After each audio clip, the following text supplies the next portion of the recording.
Dostlar, bugün bize Manijanda 5 etajın domunu 5. etajında bir xanalı kvartiranın obzorunu gösterib etamiz.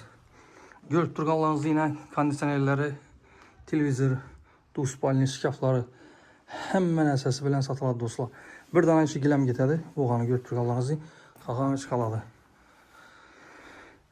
Xanadanımıza girip gələmir kısmımızda bir xoş gəl şkafları, eşiklər apşıb gətirilən. Eşiklər hem zamanla yaxşı eşiklərdən qoyulğan.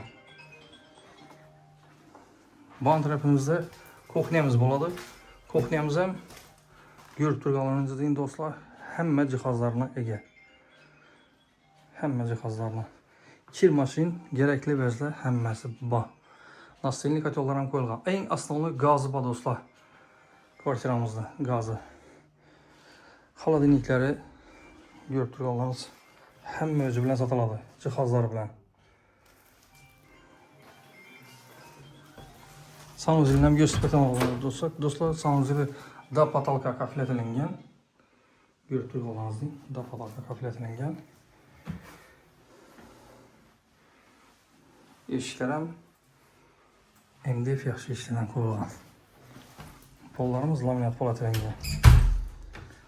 Dostlar, bu kvartiramızın kvadrat metrine toxtalıb edən alsaq 40 kvadrat metr 5. etajda bir xanalı kvartira.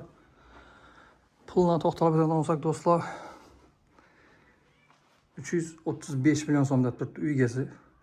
Az qına gəlişir adamın yeri ba. Gəlsənizə gəlişib gəpləşib alaverəsiniz dostlar. Əsəbimə sağlıq, salamətik diləyən halda keyingi rolikdə görüşünce də qalımız dostlar. Xayır, sağ salamat olunlar. Like, podpis, yaddan çıxarmanla dostlar. Keyingi rolikdə görüşünce.